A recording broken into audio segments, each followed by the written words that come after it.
Callista Morgan built a billion-dollar empire speaking 5 languages. But watching a stranger speak to her mute daughter in the one language she couldn't understand, that shattered everything. What happened next would cost her the company she built, or give her the daughter she'd lost. Subscribe now. Stay until the end, and comment your city below so I can see how far this story reaches across the world. I failed her every single day for 8 years. Callista Morgan whispered those words to herself that Saturday morning, watching her 12-year-old daughter cut pancakes into perfect squares. Always squares, never triangles, never random pieces. The therapist said it was about control. When you can't speak, you control what you can. Astrid's hands moved with surgical precision. Those beautiful hands that could say everything and nothing at all. "Honey," Callista's voice cracked. "Look at me." Astrid glanced up. Those eyes. Her father's eyes. Callista tried to sign "I love you" of. Her fingers fumbled. Corporate fingers that signed billion-dollar deals but couldn't speak the simplest truth to her own daughter. Astrid smiled. That patient, sad smile that said, "I know you're trying, Mom." Then she looked back down. The phone buzzed. Marcus Henderson, her VP, her rival. Callista declined the call. "We're going out today," she announced. "Just you and me." Astrid looked up surprised. 8 years of broken promises had taught her not to hope. But Callista meant it this time. She had to. The memory hit her in the elevator going down. David's hands guiding tiny 4-year-old Astrid's fingers through the sandbox. Feel that starfish. That's how roots grow, down deep, strong. Astrid couldn't answer. She'd never answered. Born mute from a neurological disorder, the doctors said had no cure. But David didn't care. He'd knelt in that sandbox every weekend building castles and drawing pictures and talking to their silent daughter like she hung the moon. "Promise me something, Tal," he'd said 3 days before the heart attack took him. "If I don't make it, don't. Promise me you'll teach her the world is beautiful, that being different doesn't mean being less. Promise me she'll never feel alone." "I promise." Callista blinked. The elevator doors opened to the lobby. She'd broken that promise every single day since David died. The cafe was called Morning Light. Callista had walked past it 1,000 times, always on her phone, always rushing. She'd never been inside. "Table for 2, she told the hostess. Astrid pointed to a corner booth by the window. Away from people, away from stairs. They sat. Callista ordered coffee. Astrid showed her phone screen to the waitress. Hot chocolate, no whipped cream. "She's very particular," Callista said, then immediately regretted it. Why did she always have to explain? The waitress left. Silence fell between them. Not comfortable silence. The kind that screamed everything they couldn't say. Callista reached for her tablet. Old habits. "Mom." She looked up. Those disappointed eyes. "Right. Sorry. No work." Callista put it away. "I promised." Astrid pulled out her sketchbook instead. Page after page of trees. Intricate leaves and branches and roots. David's roots. "That's beautiful," Callista whispered. Astrid didn't look up. She was lost in her world. The world where silence made sense. The cafe filled with Saturday morning noise, families laughing, couples talking. Everyone speaking languages Callista understood everywhere except at home. Then the boy appeared, maybe 10 years old, messy brown hair, paint stains on his shirt. He wandered over, drawn to Astrid's sketchbook like a magnet. "Wow!" Astrid looked up, startled. She pulled the sketchbook closer. "I'm sorry," the boy said quickly. "I didn't mean to scare you. That drawing is just really, really good." Astrid stared at him. Then his hands moved. His fingers spelled letters in the air, sign language. Astrid's eyes went wide.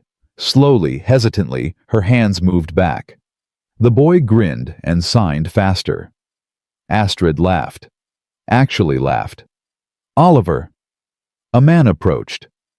Tall, 40-ish, wearing jeans and a sweater that had seen better days. Kind eyes. Tired eyes. Sorry, he said to Callista. My son has no concept of personal space when he sees good art. It's fine. Callista couldn't stop staring at her daughter actually communicating. The man noticed Astrid's hands moving. His expression softened. He signed to her, "You draw beautifully, really beautiful." Then spoke aloud for Callista's benefit. Astrid's face lit up. Pure joy, unfiltered. I'm Elias Bennett, the man said, extending his hand. And this is Oliver, the world's most social 10-year-old. Callista Morgan, and this is Astrid. May we join you for a minute? Elias smiled at Astrid. Oliver's been working on a drawing project, and I think he'd love to show you. Astrid looked at Callista. Actually asked permission with her eyes. Of course, Callista heard herself say. They slid into the booth. Oliver immediately pulled out his sketchbook, signing rapidly to Astrid. She signed back, more confident with each exchange. Callista sat there watching her daughter have a conversation. A real conversation. And she couldn't understand a single word. How long have you been signing? Elias asked gently. I've tried. Online courses. Apps. But work is demanding, and by the time I get home... The excuses piled up like they always did. Elias didn't judge. My mother was a teacher for the deaf. I learned ASL before English. It was just part of home. She passed 3 years ago. I'm sorry. Me too. He watched the kids sign. My wife died 5 years ago. Cancer. Near the end, she couldn't speak. Oliver was 5. After that, he wanted to learn sign language. Said maybe mom could have talked another way. Something cracked in Callista's chest. I'm so sorry. We survive. We adapt. Elias looked at her. Your daughter is extraordinary. The way she sees the world, it's beautiful. I know. I just wish I could see it the way she does. You could. What? Learn. Really learn. Not apps. Immersion. Community. Astrid and Oliver burst into silent laughter. I don't have time, Callista said automatically. There's a Saturday family class. Community center. 2 hours every Saturday afternoon. Elias pulled out a card. Parents and kids learning together. Oliver and I go. I run a company. Board meetings. Investor calls. International deals. I understand. I'm just an art teacher. I don't know your world. Elias set the card on the table. But I know what it's like to lose connection with your child, to watch them drift away because you can't speak their language. He stood. Oliver, time to go. Let Astrid enjoy breakfast with her mom. Do we have to? Oliver signed and spoke. Yes. Astrid's face fell. That light dimmed. But hey. Elias signed to her. Maybe we'll see you at Saturday class. Astrid looked at Callista with desperate, fragile hope. Maybe, Callista said. After they left, the silence felt heavier, accusatory. Astrid typed on her phone, Can we go, please? Callista looked at her daughter, really looked. I'll think about it. Astrid's shoulders slumped. She knew what that meant. It always meant no. She went back to drawing, but the joy was gone. The pencil moved mechanically now. Dead leaves instead of living ones. Callista picked up the card. Simple white. Community Center ASL Family Program. Saturdays 2 to 4 p.m. She slipped it into her purse. Callista's phone rang on the drive home. Astrid was in the back seat, headphones on, staring out the window. Ms. Morgan, this is Principal Davies from Astrid's school. Callista's heart stopped. What happened? There was an incident yesterday. Some girls were unkind to Astrid during lunch, making fun of her. What? Astrid handled it well. She walked away. But one of the teachers saw her crying in the bathroom afterward. I wanted you to know. Callista's hands tightened on the wheel. Why didn't you call me yesterday? Astrid asked us not to. She said you were busy. The words hit like a hammer. I'll be at school Monday morning, Callista said. Those girls will be dealt with. We've already spoken to them. I'm calling because Ms. Morgan Astrid needs support. She's incredibly strong, but she's also incredibly alone. The school counselor suggested, I know what she needs. Callista looked in the rearview mirror at her daughter. I'm working on it. She hung up. In the mirror, Astrid was still staring out the window, tears sliding silently down her face. She didn't know Callista could see. Callista pulled over, got out, opened the back door. Astrid looked up confused. Callista pulled her into a hug, just held her.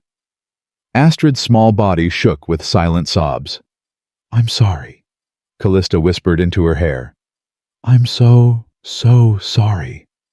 Astrid couldn't answer. She never could. But she held on tight. That night, Elias Bennett sat in his small apartment kitchen correcting art projects. Oliver was already asleep. On the fridge held by a magnet was a photo. His wife Sarah, smiling, healthy, before the cancer. Elias touched the photo gently. I think I met someone today, Sarah. A woman and her daughter. The girl reminded me why I do what I do. He paused, listening to the silence. I know. It's too soon. It's always too soon. But he kept thinking about Callista's face, the shame and hope mixed together, the way she looked at her daughter like she was staring at a locked door she didn't have the key to. He'd been there. He knew that look. His phone buzzed. An email. Is there still room in the Saturday class? Elias smiled. Always room for families willing to learn. See you Saturday, Elias. He sent it. Then he looked back at Sarah's photo. What do you think? The photo smiled back. Silent. Understanding. Like maybe some things didn't need words. Monday morning arrived like a hammer. You were spotted. Marcus Henderson stood in Callista's office doorway, tablet in hand, shark smile on his face. I took my daughter to breakfast. Is that a crime? With a man. He turned the tablet. There she was in the cafe window, sitting with Elias and Oliver. The angle made it look intimate. That was another parent and his child. The board won't see it that way. Marcus leaned against the doorframe. Distracted CEO spotted with mystery man, already trending. You canceled 3 board meetings last week, left the investor dinner early. Marcus set the tablet on her desk. Emergency board meeting, Thursday. They want to discuss your commitment to the company. He left. Callista grabbed the tablet. The photo was everywhere. Her phone rang. Yamamoto-san, her most important investor. Good morning? Callista-san, I see concerning news. It's a misunderstanding. In business, perception is reality. Your competitors smell blood. I invested because you were focused, unstoppable. Are you still that woman? Yes. Then prove it Thursday. He hung up. Callista sat alone, surrounded by glass walls and perfect views and absolute silence. She thought of Astrid crying in the school bathroom. She thought of David making her promise. She thought of 8 years of broken promises and perfect squares and patient sad smiles. She picked up her phone. Is there still room in the Saturday class? Her finger hovered. Thursday's meeting could destroy everything. This company was David's dream, everything they'd built together. But Astrid was David's daughter, the one thing they'd created that mattered more than any empire. She pressed send. The reply came fast. Always room for families willing to learn. Callista stared at the message. She'd just handed Marcus the ammunition he needed. But when she got home that evening and told Astrid they were going to Saturday class, when Astrid's face lit up with brilliant joy when her daughter hugged her for the first time in months, Callista knew, even if it cost her everything. Thursday. The boardroom felt like a courtroom. 12 faces. Marcus Henderson at the far end. "Let's get to it," Henderson said. "We're here because there are concerns, your focus, your priorities." "My priorities," Callista said slowly, "have always been this company." Henderson pulled up the cafe photo. "This suggests otherwise. That's my daughter. When it distracts you from billion-dollar decisions, yes, it's a problem. You've missed meetings, left events early."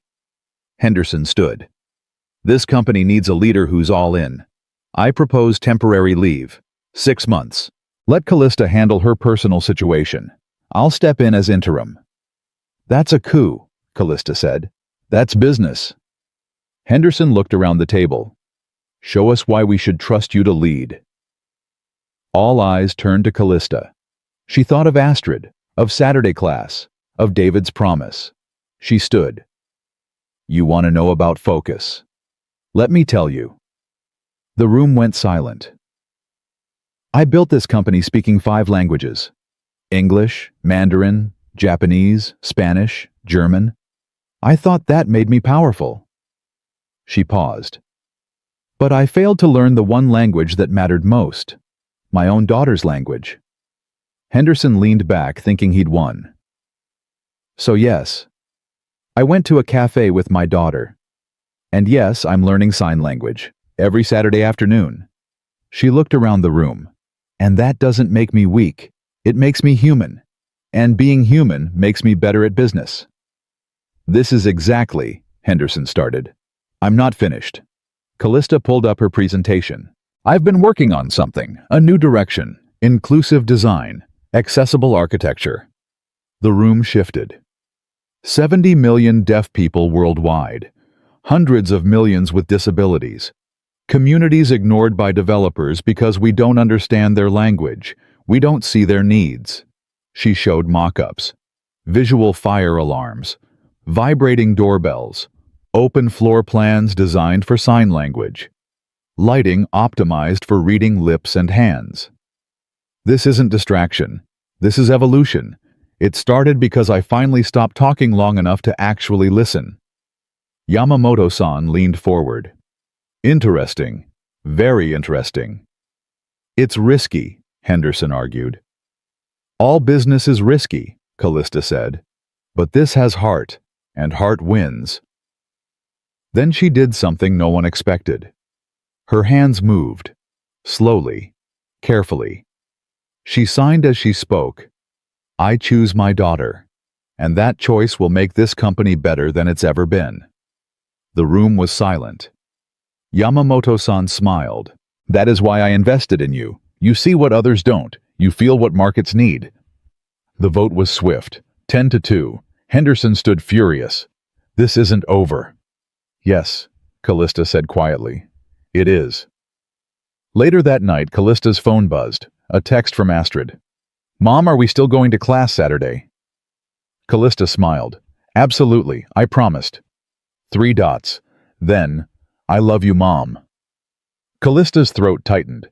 She typed, "I love you too, sweetheart, and I'm going to learn how to say it properly." Then another text. "With my hands, the way you deserve." Astrid sent back a heart emoji. Then another text. "Oliver texted me. His dad said you're coming. I'm happy, Mom." Callista stared at that message. When was the last time Astrid said she was happy? She couldn't remember. Another text from an unknown number. "This is Elias.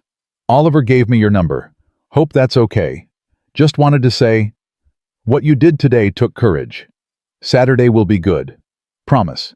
Callista looked at the message for a long time. Then she typed, "How did you know about today?" "Didn't. Just guessed you had a tough week. Everyone does when they choose what matters." She smiled. "See you Saturday. See you Saturday." Callista set her phone down, walked to Astrid's room. Her daughter was at her desk drawing another tree. This one had a bird in the branches, something new. Callista knocked softly. Astrid turned. Callista's hands moved, clumsy, slow, but she tried. She spelled out Loveyu. It was wrong. The letters were stiff, but it was something. Astrid's eyes filled with tears. She stood, walked over, took her mother's hands gently, and then slowly, patiently, she showed Callista the right way. The real way. The way that meant everything. Saturday came too fast and too slow at the same time. Callista stood outside the community center at 1:55, her hand gripping Astrid's. Her daughter practically vibrated with excitement. Callista felt like she was about to walk into a board meeting naked. "You ready?" she asked.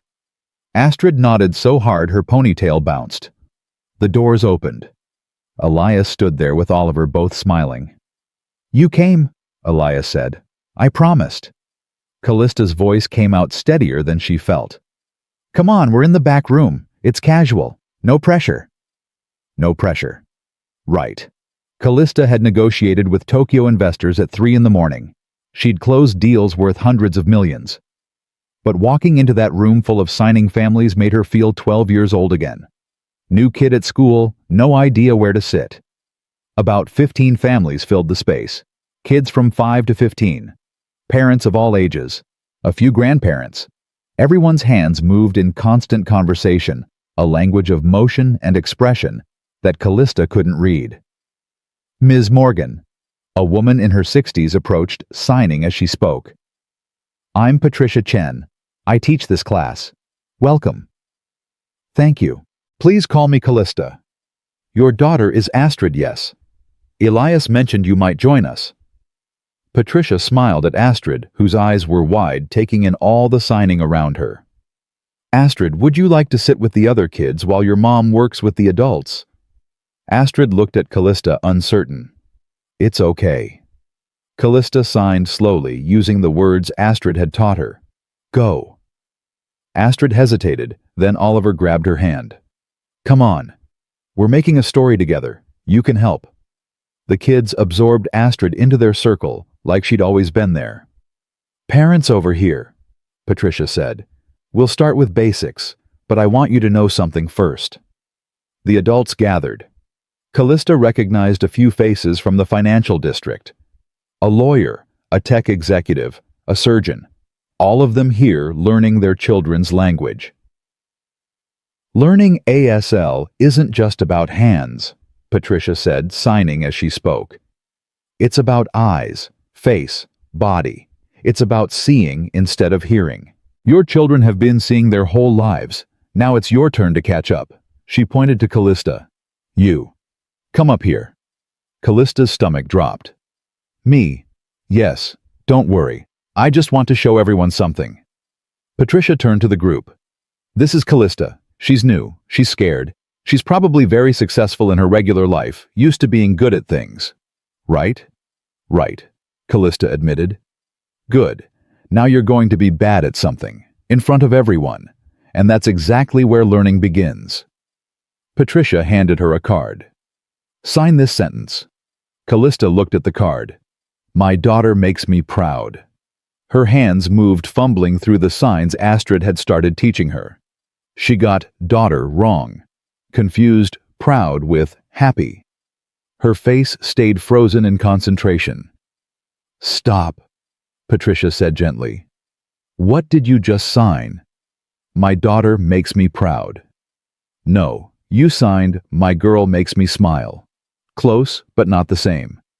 Patricia smiled. "And do you know why it was wrong?" "My hands, your face. You looked terrified. In ASL, your face carries as much meaning as your hands. You can sign proud perfectly, but if your face says scared, the message is lost." Patricia demonstrated her whole face lighting up with pride as her hands moved. The difference was staggering. "Try again. This time feel it.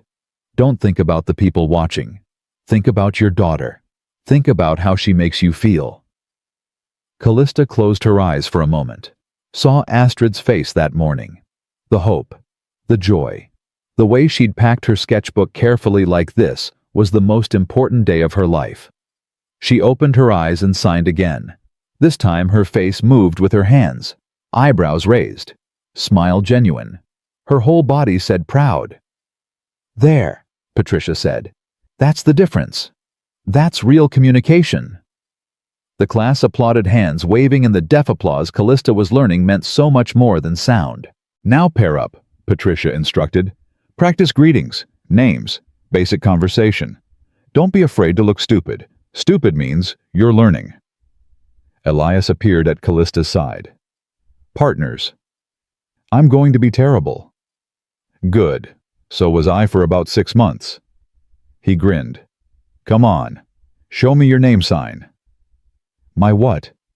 Oh, we have work to do. For the next hour, Callista learned more than she had in 3 months of apps.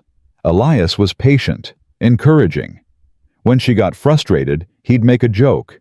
When she got something right, he celebrated like she'd closed a $1 billion deal. Your problem is you're too in your head, he said. You're trying to translate English to ASL, but it's not a translation. It's a whole different language, different grammar, different structure. You have to stop thinking in English. How? Stop using your voice. For the next 10 minutes, mouth closed. Only hands, only face. Make mistakes, look ridiculous. Just be in the language. Callista took a breath, nodded. They began. It was horrible at first. She signed gibberish, nonsense. Her brain screamed at her to speak, to clarify, to use words she knew would work. But Elias just kept signing back, patient, correcting, gently encouraging, constantly. And slowly something shifted. She stopped thinking about English, started thinking in motion, in expression, in space and direction, and the way her eyebrows and shoulders carried meaning. She signed, I want to talk to my daughter. Elias understood. He signed back, you will. You are. Keep going. Across the room, the kids were performing a story. Astrid stood in the middle, hands, flying, face animated in ways Callista had never seen. She was laughing, making jokes, being silly, being free. She's beautiful, Elias signed. Callista felt tears prick her eyes. She signed back, thank you for this. This is just the beginning, Elias replied. Wait until you can really talk to her.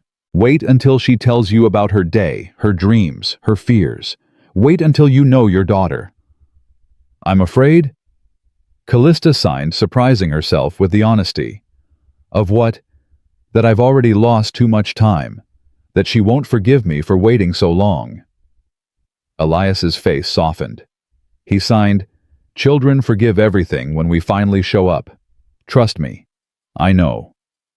Before Callista could respond, Oliver and Astrid ran over, both signing excitedly. Mom! Mom! Mom! Oliver signed and spoke. Astrid told the best story about a tree that could see music. Can we do a project together? Please. Astrid signed to Callista, fast and hopeful. Callista caught maybe half of it. Something about art. Something about next weekend. Slow down, she signed. I'm still learning. Astrid's face fell slightly. But yes, Callista added quickly. Whatever you want to do with Oliver, yes. Astrid threw her arms around Callista's waist. Pure gratitude. Pizza after class, Elias suggested. The 4 of us if you're free. Callista thought about her schedule, the reports waiting, the emails piling up, the work that never stopped. Yes, she said. Pizza sounds perfect. Astrid's smile could have powered the entire city. Class ended with everyone signing a song together. Callista didn't know the signs. She fumbled through copying the person next to her.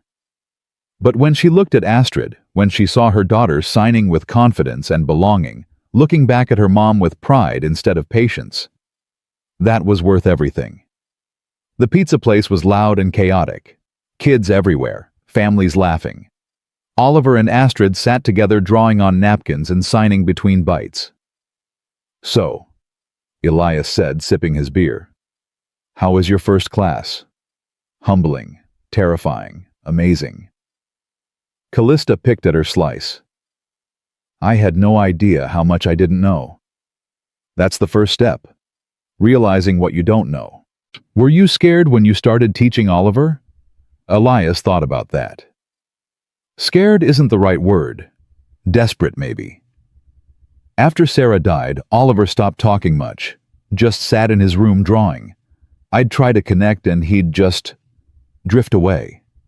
Then one day I found him signing to Sarah's photo, saying goodnight, and I realized he'd found a language for grief that words couldn't hold. "That's beautiful," Callista said softly. "It saved us, both of us." Elias looked at the kids. Learning to sign together gave us a way back to each other. A way to say the hard things, the scared things, the things that hurt too much for regular words. "I'm sorry you lost her. I'm sorry you lost him." David Wright, Astrid mentioned him in her story today. Callista's throat tightened. She did? The tree story. It was about a father who taught her to see music in roots and branches. That was him. Yes, he died when she was 4. Heart attack, no warning. One day he was building sandcastles with her. 3 days later, he was gone. What would he think about you being here? Callista's eyes filled. He'd be proud. He always wanted me to learn. He started teaching me sign language when Astrid was 2. But then the company almost collapsed, and I got so focused on saving it, on building it into something that could support us, that I stopped. Told myself I'd learn later, when things calmed down. But things never calm down, Elias said gently. No, they don't. What changed? What made you finally come today? Callista looked at Astrid. I found out girls at school were bullying her, making fun of her because she can't speak. And when the principal called, she told me Astrid asked them not to tell me because I was too busy. Her voice cracked. My daughter was crying in the school bathroom, and she didn't want to bother me. What does that say about me as a mother? It says you're human, and it says you're here now. That's what matters. Is it enough? Is just showing up enough? It's everything, Elias said. Ask me how I know. How do you know? Because when Oliver stopped talking after Sarah died, when he disappeared into himself, when I thought I'd lost both of them, I showed up. Every day. I sat with him even when he wouldn't respond. I learned his language even when I didn't think I could. I stayed. Elias met her eyes. And one day, about 6 months later, he signed to me, Dad, I'm ready to talk now. And we did. About everything. About Mom. About death. About being scared. And none of it would have happened if I hadn't just kept showing up. Callista felt tears slide down her face. Thank you for telling me that.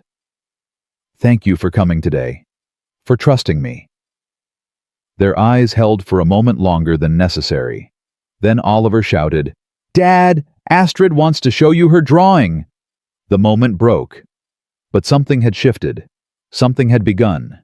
Monday morning, Callista walked into her office, ready for war. Marcus would use Saturday against her, use the pizza dinner, use everything. She wasn't wrong. Morning meeting, now. Her assistant looked worried. Mr. Henderson called it. The conference room was full, her entire executive team, Marcus at the head of the table like he already owned it. Thank you all for coming, he began. We need to discuss Friday's market reports and the concerning trends in... This is my company, Callista interrupted. My meetings, my calls. Of course. I was simply trying to undermine me again. She sat at the head of the table, forcing Marcus to move. If you have concerns, Marcus, schedule time with me. Don't ambush my team. Your team is concerned about focus, about priorities, about another Saturday spent with your mystery man instead of reviewing the Henderson account. His name is Elias Bennett.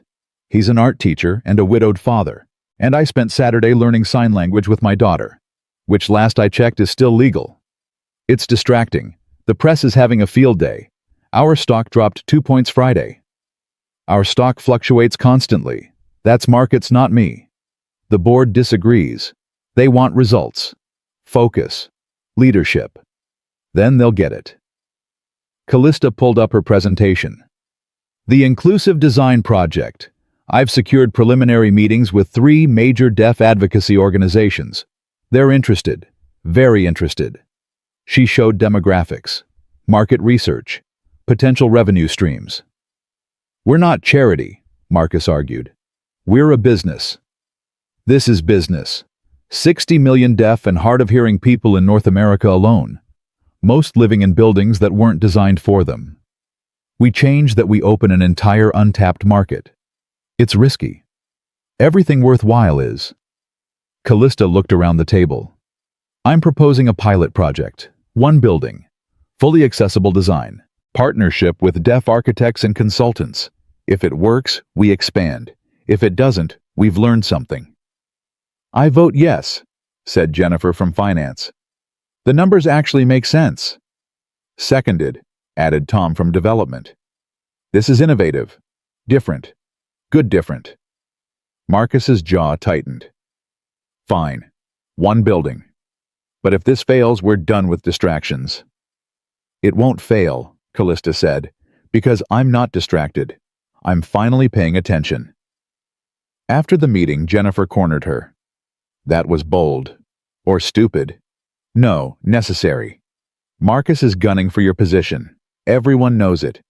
But this project, if you pull it off, you'll prove you can innovate while managing personal life.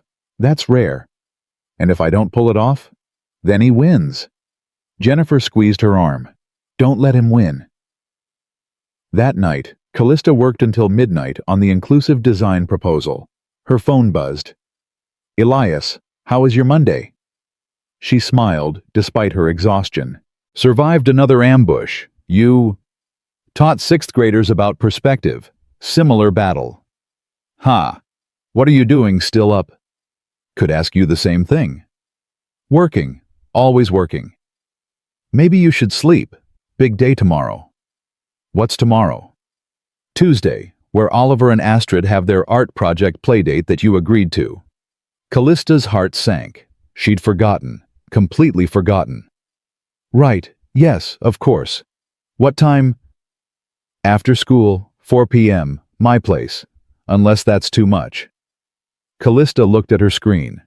3 reports, 2 presentations, a conference call with London at 3 p.m. I'll be there, she typed. You don't have to, I know you're busy. I'll be there, she wrote again. I promised Astrid, and I keep my promises now. Good, see you tomorrow. Callista set down her phone, looked at her calendar. The London call would have to move. The reports would have to wait. She was learning. Slowly. Painfully. But she was learning. Tuesday afternoon, Callista left work at 3:30. Her assistant stared like she'd announced retirement. Emergency? She asked. Yes, Callista said. The kind that matters. Elias lived in a small house near the mission. Nothing like Callista's penthouse, but warm. Lived in. Art everywhere. Oliver's drawings covered the fridge. Photos of Sarah smiled from shelves. You came, Elias said, opening the door. I came. Astrid and Oliver were already deep in their project. Papers everywhere. Paint, markers, glue. Chaos that made Callista's organized soul twitch. They're making a book, Elias explained. About a girl who speaks through drawings. Oliver's illustrating. Astrid's designing. That's beautiful. Yeah, they're good together. Balance each other. Elias made coffee. They sat at the kitchen table while the kids worked. Can I ask you something? Elias said. Sure. Why real estate? What made you choose this career? Callista thought about that. David, he was an architect.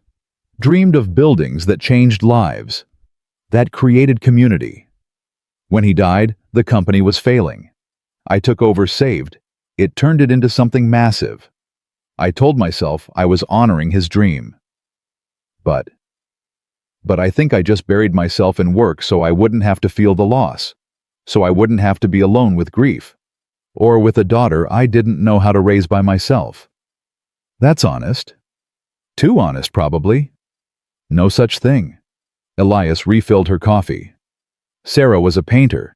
After she died, I couldn't look at her paintings for 2 years. They hung on our walls and I just couldn't see them. Too painful. Then one day Oliver asked me what Mom was trying to say in this one painting. I looked, really looked, and I realized I'd never actually understood her art. I'd loved her, but I'd never learned her language. What did you do? Started teaching art. Started really seeing it.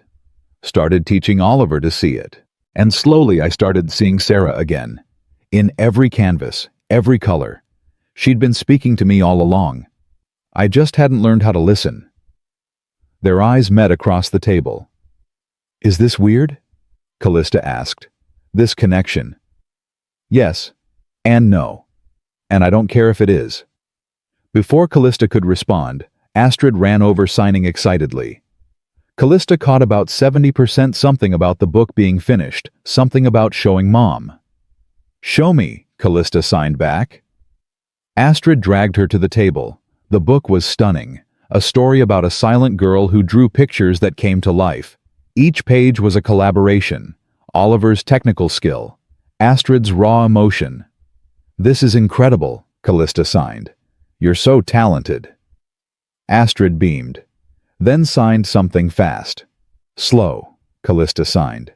Still learning. Astrid repeated slower. Oliver's dad is teaching me watercolors. Can I take lessons? Callista looked at Elias, who shrugged. I teach a kids' class Wednesday afternoons. She's welcome to join. No charge. I can pay. I don't want your money. I want your kid to have an outlet, to find her voice through art. That's payment enough. Astrid's hopeful eyes looked between them. Okay, Callista signed. Wednesdays. Astrid hugged her so hard it hurt. You're good at this, Elias said later, walking Callista to her car. At what? Showing up, being present. It's harder than it looks. It's terrifying, Callista admitted. Every time I choose her over work, I feel like I'm betraying David's dream. The company. Everything we built. Maybe David's dream was never just the company. Maybe it was this. You, Astrid. Family. Maybe. They stood by her car, evening fog rolling in. Can I tell you something? Elias said. Yes. I haven't felt this comfortable talking to someone in 5 years, and it scares me, and I don't want you to leave. Callista's heart hammered. I don't want to leave either. But you will, because you're responsible, and focused, and probably have 17 things to do tonight. Probably. So, I'll see you Saturday. Class, Saturday, and Wednesday when I drop Astrid off for art. Wednesday, Elias agreed. Callista got in her car, drove 3 blocks, pulled over. Her hands were shaking. She'd felt something in that kitchen, something she hadn't felt since David, something that felt like hope and terror mixed together. Her phone buzzed. Marcus. Nice afternoon off. Board noticed, just so you know. She deleted the message. Another text. Astrid, today was perfect. Thank you, Mom. Callista smiled through tears. This was right. This was worth it, even if it cost her everything. Wednesday afternoon arrived with Callista actually leaving work at 3. Her executive team exchanged glances. Marcus smirked from across the office. She didn't care. Astrid practically bounced in the passenger seat as they drove to Elias's house. She signed non-stop, faster than Callista could follow, about colors and techniques and how Oliver said she had a natural eye for composition.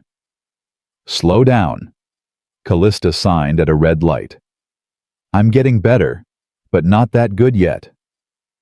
Astrid grinned and repeated slower. Better. Elias answered the door in paint-stained clothes, hair, messy smile, genuine. Right on time. I'm learning punctuality for things that matter, Callista said. Good lesson. He looked at Astrid. Ready to make some beautiful chaos. Astrid nodded eagerly and disappeared into the house where 4 other kids were already setting up. Coffee. Elias offered. Or do you have to rush back?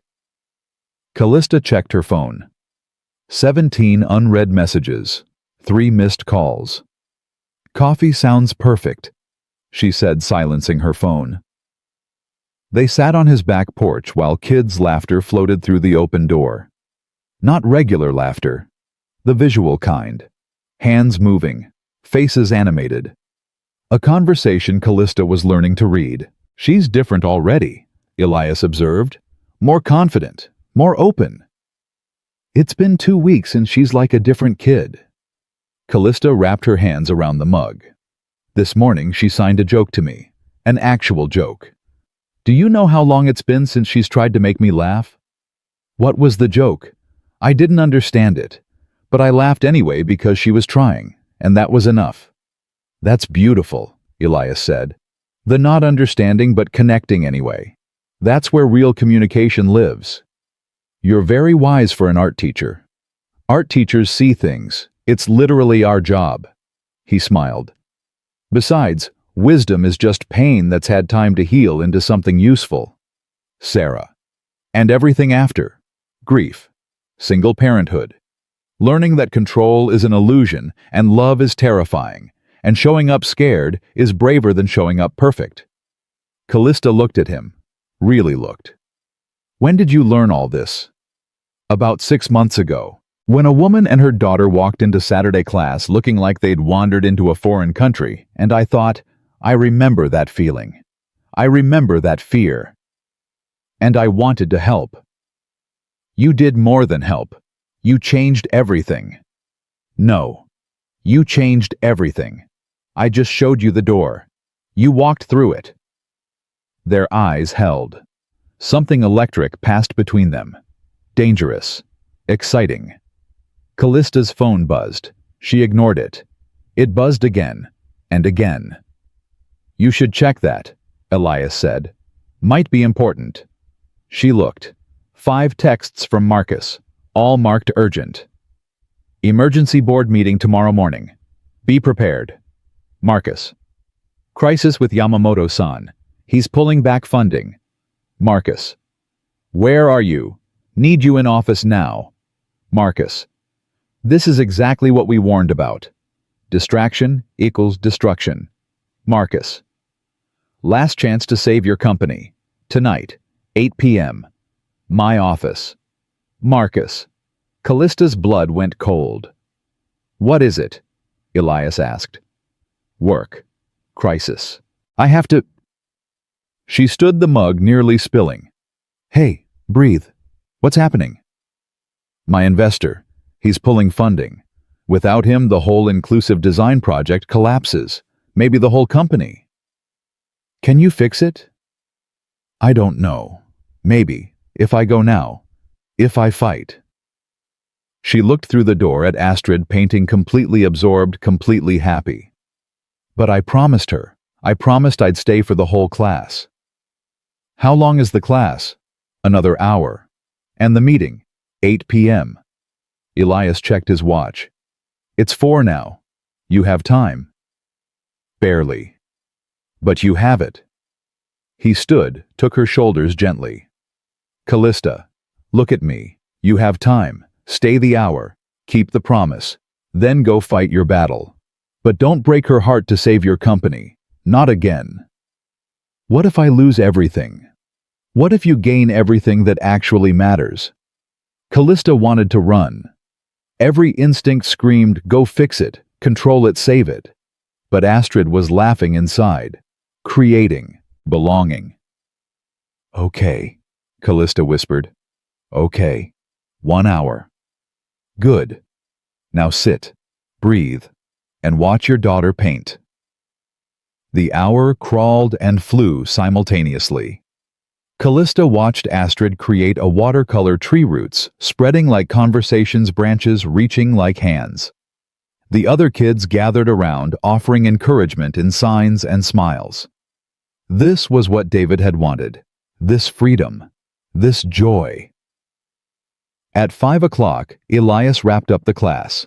The kids showed their work. Astrid's tree glowed with life. That's stunning, Callista signed to her daughter.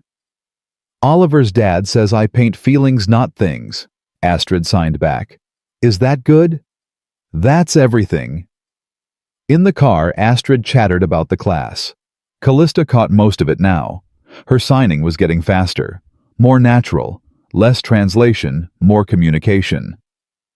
Mom, Astrid signed at a stoplight. Are you okay?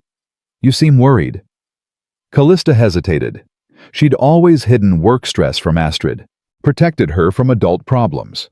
But maybe that was wrong. Maybe honesty was better. I have a hard meeting tonight, she signed. Work problems, big ones.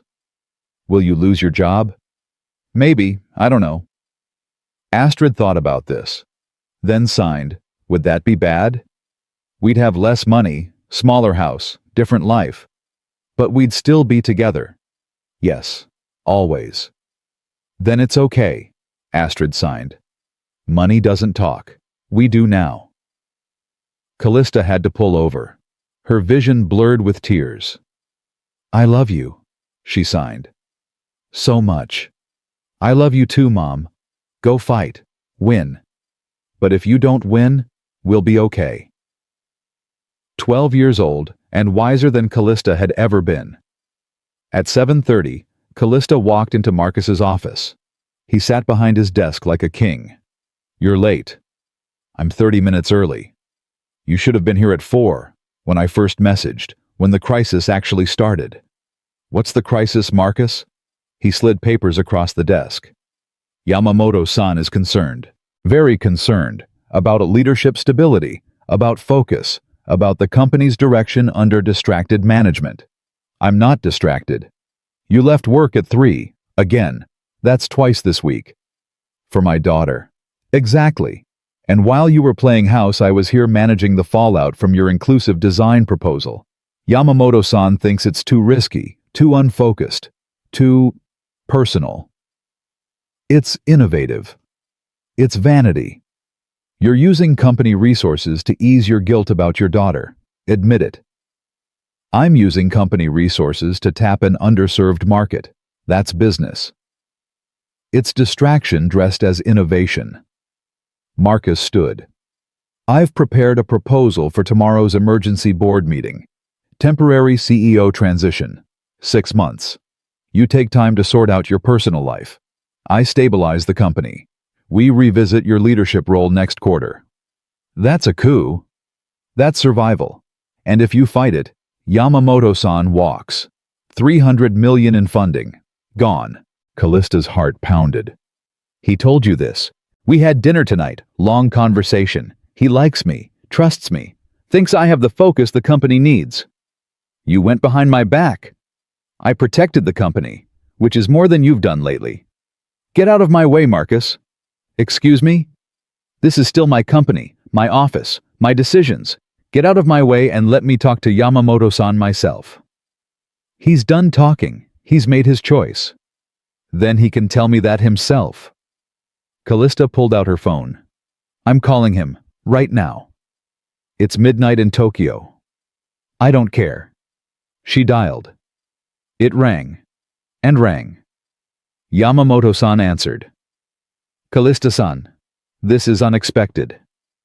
I apologize for the late hour, but I just heard concerning news, about funding, about your confidence in my leadership. Silence. Then, Marcus-san spoke to you.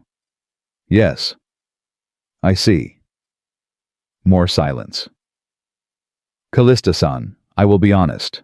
I am concerned, not about your ability, about your priority, about whether your heart is still in this company.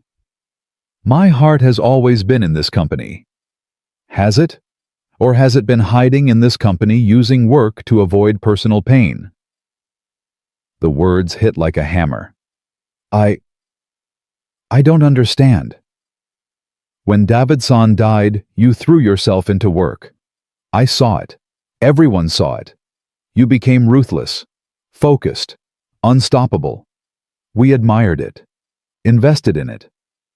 But now I wonder if we invested in grief, not vision. That's not fair. Fair. You speak to me of fair. Yamamoto-san's voice was gentle but firm. I lost my daughter. Car accident. 20 years ago.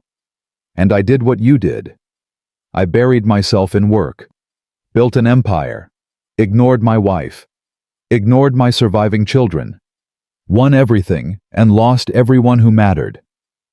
Callista couldn't breathe. Now I am old. Yamamoto-san continued. Successful. Wealthy. Alone. My wife left.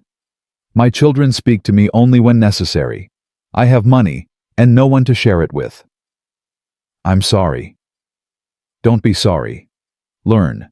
When I saw your presentation, when I saw you integrating your life with your work, your daughter with your business, I thought this woman is braver than I ever was.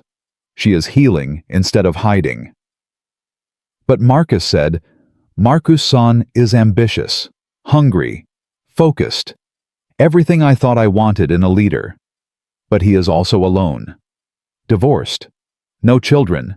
No balance. He is me 30 years ago, and I will not invest in that mistake again. Callista's legs nearly gave out. You're not pulling funding. No, I am increasing it. If you continue this path, this integration, this brave choice to build a company that includes all of life, not just profits, that is the future. That is what I want to invest in. Thank you so much. But Callista-san, I have one condition. Anything. You must promise me something. Promise me you will not become me. Promise me that when your daughter needs you, you choose her, even if it costs you business, even if it costs you everything. Promise me. I promise. Good. Then we have a deal. I will see you at tomorrow's board meeting, with a very different proposal than Marcus-san expects. He hung up. Callista stood there, phone in hand, trembling. Marcus had gone pale. What did he say? He's increasing funding for the inclusive design project. That's impossible. He told me. He told you what you wanted to hear, to see what you'd do with it. Congratulations. You showed him exactly who you are. This isn't over. Yes, Marcus, it is. Callista walked to the door. Tomorrow's board meeting. Be there. Watch what real leadership looks like.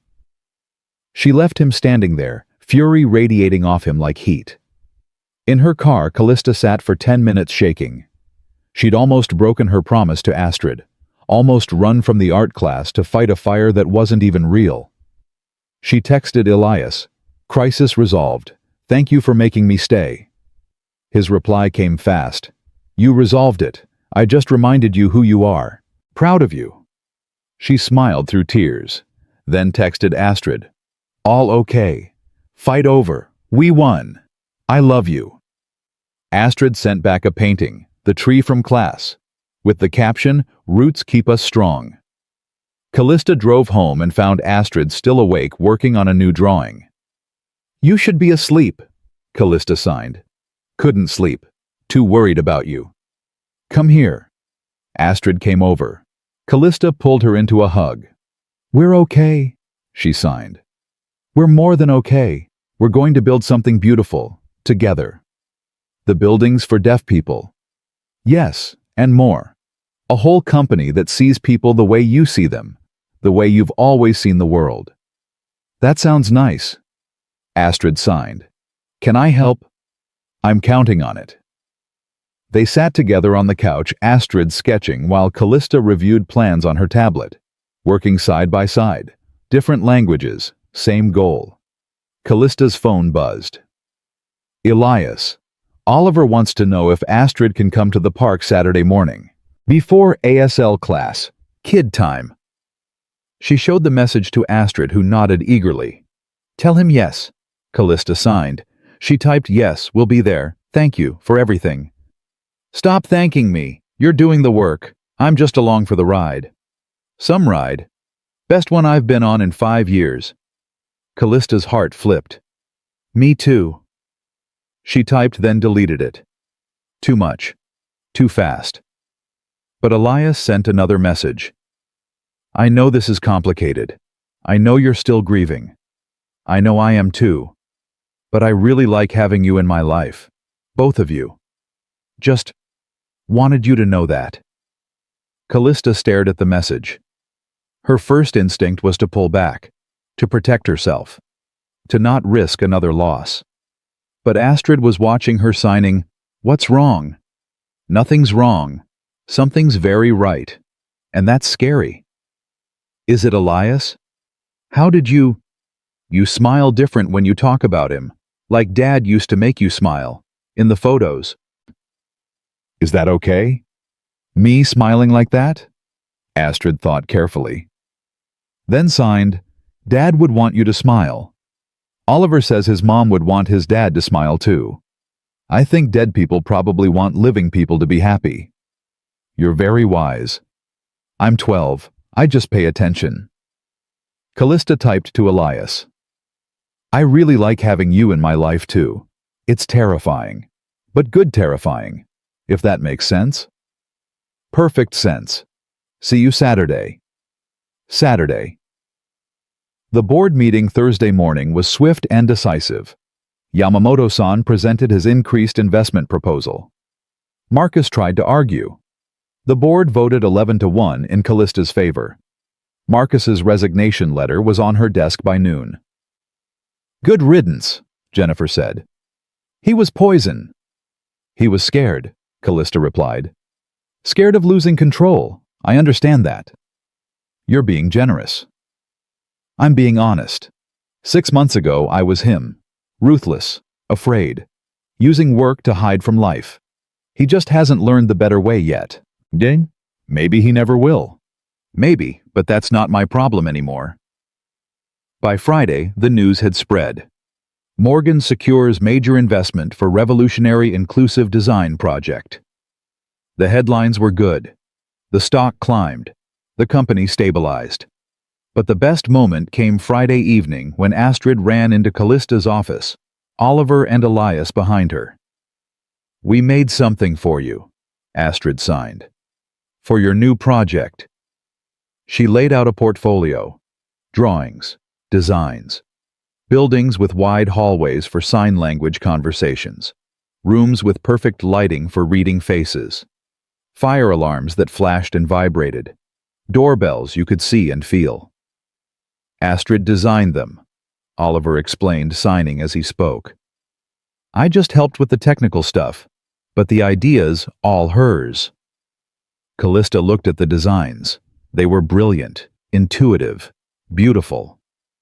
"These are perfect," she signed to Astrid. "We're using them, all of them." "Really? Really? You're officially my consultant. If you want to be." Astrid threw her arms around Callista's neck. "Thank you, Mom, for seeing me, for learning my language, for letting me help." "Thank you for teaching me," Callista signed back. "For being patient, for not giving up on me." Elias watched with wet eyes. "You two are something special." "3," Oliver signed. "3 are special. I helped too." Everyone laughed. "How about we celebrate?" Elias suggested. "Dinner my treat." "Our treat," Callista corrected. "I'm the one with the new investment, remember?"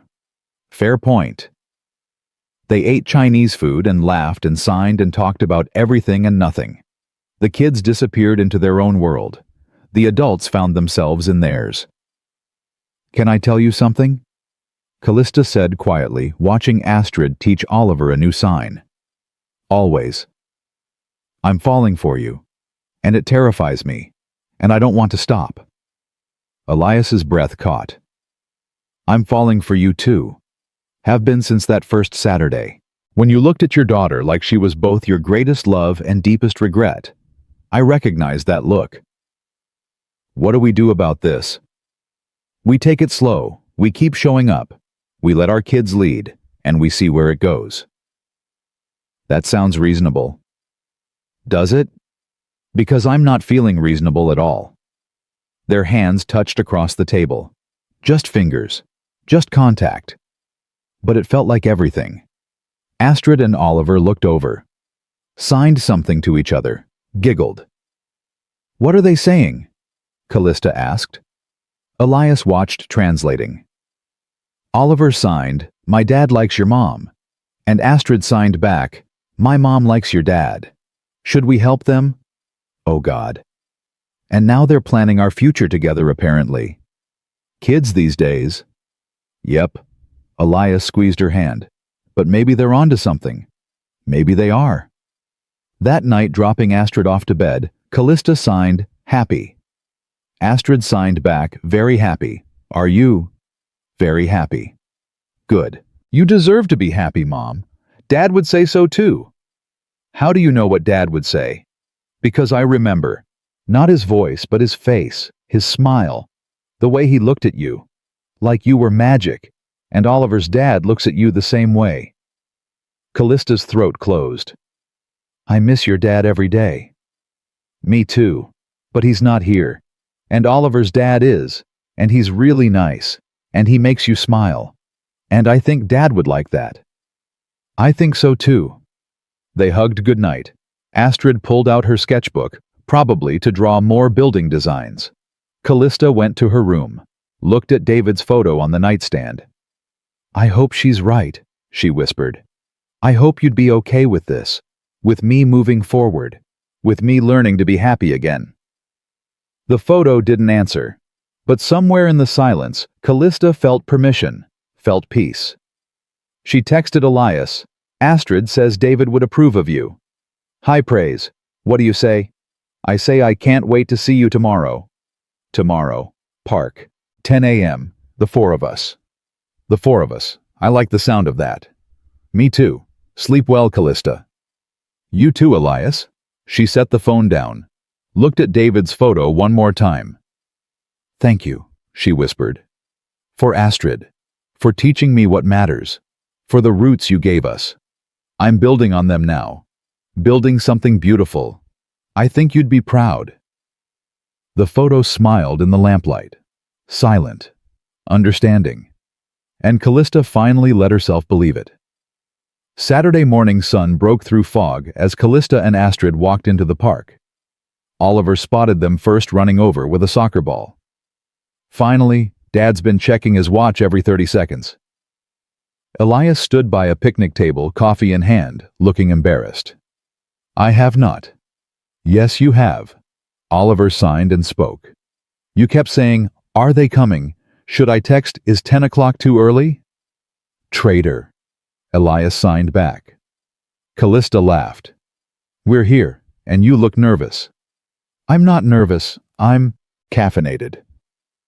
"That's the same thing for you," Oliver said.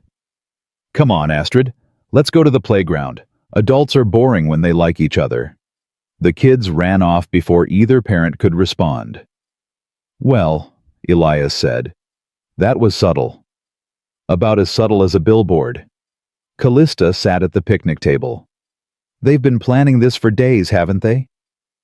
Oliver made me a list. Actual list. Things to talk about with Astrid's mom. Number 1 was, tell her she's pretty. "Am I?" "What boy? Pretty?" Elias looked at her. Really looked. "You're beautiful. Terrifying and brilliant and beautiful, and I'm completely out of my depth here." "Good. Me too." They sat in comfortable silence watching the kids play. Oliver taught Astrid soccer moves. She was terrible at it, but laughing anyway. "I keep waiting for this to fall apart," Callista admitted. "For something to go wrong. For the universe to remind me that happiness is temporary.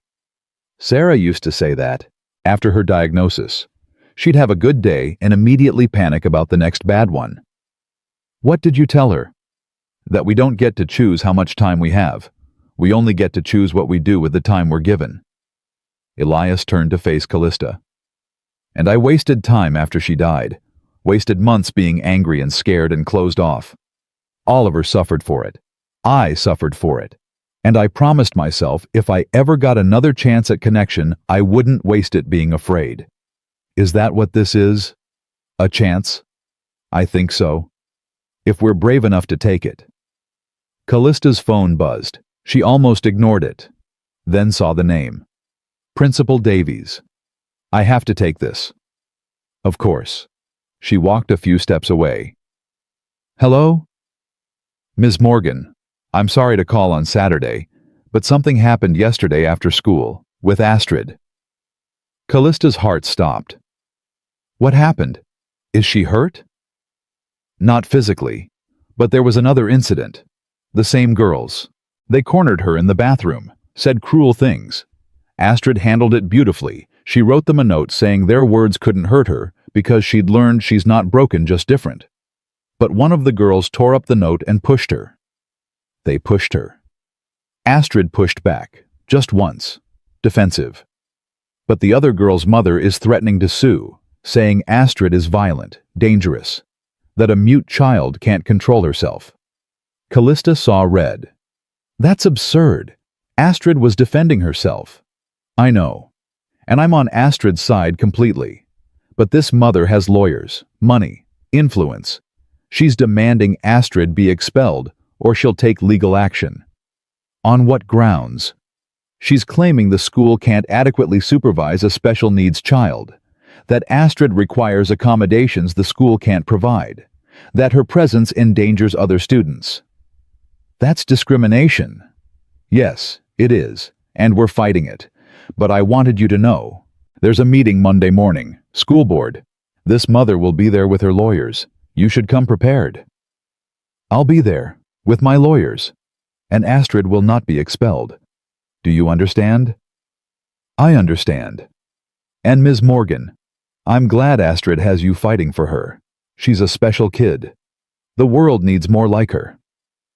Callista hung up, shaking with rage. Elias appeared at her elbow. What's wrong? Astrid's being threatened with expulsion. Because she defended herself. Because some entitled mother thinks being mute makes her dangerous. That's insane. That's discrimination. And I'm going to destroy anyone who tries to hurt my daughter. Good. Elias squeezed her shoulder. What do you need? Lawyers. Evidence. Witnesses. A battle plan. You'll win. I know you will.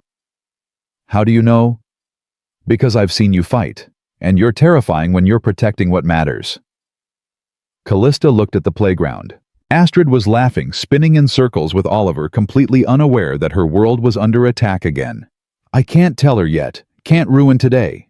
Then don't. Let her have this morning. Let her be happy. You'll fight Monday. But today you're just mom at the park. I don't know if I can pretend. You don't have to pretend. Just be present. That's all she needs. Callista took a breath. Then another. Then walked back to the playground and signed to Astrid. Want to go on the swings? Astrid's face lit up. You'll push me. As high as you want. They spent the next hour swinging and sliding and being silly. Elias took photos. Oliver started a game of tag that somehow included all four of them. For a few hours, nothing else existed except laughter and sunshine, and this strange new family forming from broken pieces. At ASL class later, Patricia pulled Callista aside. I heard about the school situation, through the Deaf Parent Network. Word travels fast. How did you hear? One of the teachers is deaf. She's furious. The whole deaf community is furious. We're organizing. Organizing what? Support. For Astrid. For you. Monday's meeting. You won't be alone. There will be 50 of us there. Deaf parents, deaf adults, deaf advocates, all showing that board exactly what they're dealing with if they discriminate against your daughter. Callista's eyes filled. I don't know what to say. Say you'll let us help. Say you'll let the community stand with you. That's what we do. We protect our own. Astrid's not deaf, though. She's mute. She's one of us. She uses our language. She lives in our world. She's ours. And we don't abandon our own. Patricia hugged her, fierce and strong and full of certainty. Thank you, Callista whispered. Thank you so much. After class, driving home, Astrid signed, Mom, why do you look worried? Callista debated lying, protecting, hiding, then chose truth. Something happened at school. With those girls. They're trying to get you expelled. Astrid's hands froze, then signed slowly. Because I'm different. Because they're ignorant. But we're going to fight. And we're going to win. What if we don't? Then we'll find a better school. A school that deserves you. But I don't think it'll come to that. Are you sure? I'm sure I'll fight for you until my last breath. Is that enough? Astrid thought, then signed, yes, because fighting for someone is how you show love without words. Where did you learn that? Oliver's dad. He said that's what love is. Showing up, fighting, choosing someone every day. Callista had to pull over again. She was crying too hard to drive safely. I love you so much, she signed. So incredibly much. And I'm sorry I didn't fight for you sooner. Sorry I didn't show up when you needed me. You're showing up now. That's what matters. When did you get so wise? I'm 12. I pay attention. Remember. They laughed through tears. Sunday Callista worked, not on business, on Astrid's defense. She called lawyers, compiled evidence, downloaded videos from the school's security cameras that Patricia had somehow acquired showing the girls bullying Astrid for weeks, gathered testimonials from teachers, built a case so airtight discrimination would be undeniable. Elias came over with dinner, found Callista surrounded by papers, laptop open, phone ringing non-stop. You need to eat. I need to work. You need to eat while you work. He set down Thai food. Oliver and Astrid are making posters in her room. Protest signs for tomorrow. They're not going to the meeting. Try telling them that. Callista walked to Astrid's room. Found the kids making signs, deaf rights are human rights. Different, not dangerous. Sign language saves lives. You two are not going tomorrow. Callista signed. Why not? Astrid signed back. It's about me. I should be there. It's going to be ugly. Adults fighting. Lawyers. Exactly. Adults fighting about my life. I should have a say. Astrid. Mom, I'm not a baby. I'm not helpless. I have a voice. Maybe not sound, but I have a voice. And I want to use it. Oliver signed in agreement. We're going. Both of us. You can't stop us. Elias appeared behind Callista. They're right. Excuse me. They're right. This is about Astrid, about her place in that school. Her right to exist as she is. She should be there. She should speak. She can't speak. She can sign, and you can translate, and everyone in that room will see exactly who they're trying to expel. A brave, brilliant 12-year-old who deserves better than their ignorance. Callista looked at Astrid, at the determination in her eyes, at the girl who'd grown so much in just weeks. Okay, she signed. You can come, but if it gets too hard, if you want to leave. I won't want to leave. I'm tired of running, tired of hiding. Time to fight back. That's my girl. Monday morning arrived cold and gray. The school boardroom filled early. The mother with lawyers sat on one side, smug and entitled. Callista sat on the other with Astrid, Elias, Oliver, and her legal team. Then Patricia arrived, with 50 people. Deaf adults, deaf parents, deaf teenagers, all signing. All there for Astrid. The mother's face went pale. This is highly irregular, the board president said. We can't accommodate this many people. Then move to a bigger room, Patricia signed, speaking through her interpreter. Because we're not leaving. And if you try to make us every news station in the city will know by noon that you refused community support for a child facing discrimination. They moved to the auditorium. The meeting began. The mother spoke first. Her lawyers presented their case.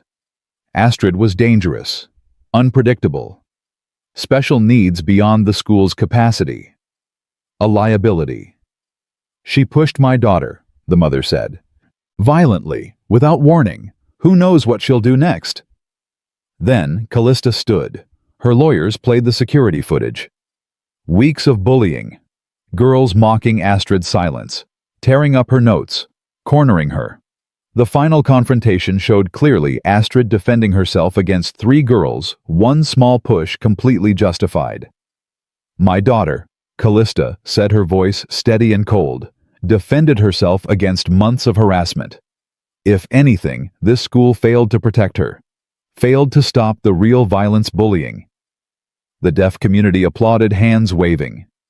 Furthermore, Callista continued, if you expel my daughter for being mute, for using sign language, for existing differently, I will sue this school district for discrimination so fast your heads will spin, and I won't be alone. Patricia stood. The deaf community stands with Astrid Morgan. We have resources, lawyers, money, national advocacy organizations ready to make this case famous. Think carefully about what you do next. The board members looked terrified. However, Callista said, her voice softening, I'm not here to threaten, I'm here to educate, because I think this school can do better. My daughter would like to address the board, if you'll allow it. She can't speak, one board member said. She can sign, I'll translate, unless you're saying her voice doesn't count because it uses hands instead of sound. The board president swallowed. Of course not. Please, let her speak. Astrid stood, walked to the front, 12 years old, terrified, brave. Her hands moved. Callista translated her voice, catching with pride. My name is Astrid Morgan. I was born mute. I didn't choose this, but I choose how I live with it. I choose sign language. I choose community. I choose to be different without being less.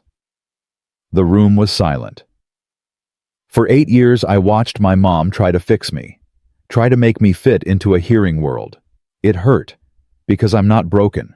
I'm just different. And different is beautiful when people take time to understand it. Astrid's hands moved faster now, more confident. Then I met a boy who signed. His dad who taught me I have value. A community that showed me I have a voice.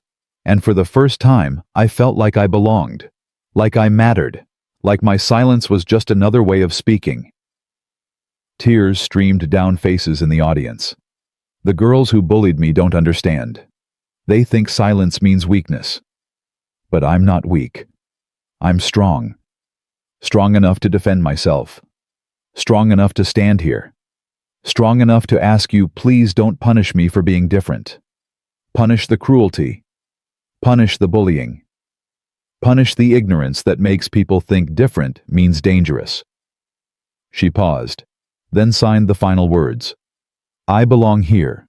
We all belong here. And if you can't see that, then this school doesn't deserve us. The deaf community erupted, hands waving, feet stomping. The hearing audience joined traditional applause, mixing with visual applause, until the whole auditorium thundered with support. The board president wiped his eyes. Thank you, Astrid. That was incredibly brave. He turned to the mother. Mrs. Henderson, your daughter and her friends will be suspended for 1 week for bullying.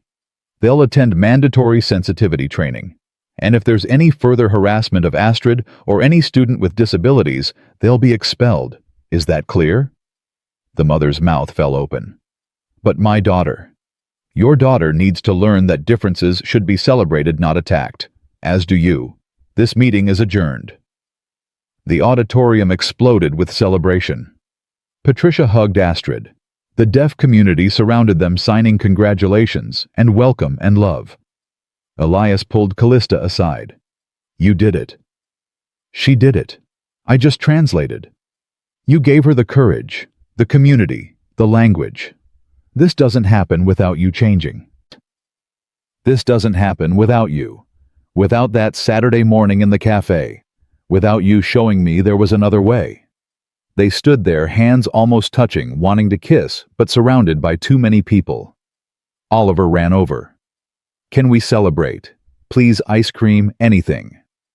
Ice cream sounds perfect, Callista signed. The 4 of them went to Astrid's favorite shop, ate too much, laughed too loud, celebrated a victory that felt like more than just a school board decision. That night, tucking Astrid into bed, Callista signed, "I'm so proud of you. What you did today, that took more courage than anything I've ever done." I was scared. Being brave means doing it scared, and you did it beautifully. Mom, can I ask you something? Always. Do you love Elias? Callista froze. What? Do you love Oliver's dad? Because I think he loves you. And I think you love him. And I think you're both scared to say it. It's complicated, sweetheart. Why Dad died. That was sad. But he is not coming back. And Elias is here. And he's nice. And he makes you happy. And Oliver makes me happy. Why is that complicated? Because loving someone new feels like forgetting someone old. Does it? Or does it feel like remembering that love doesn't die just because people do?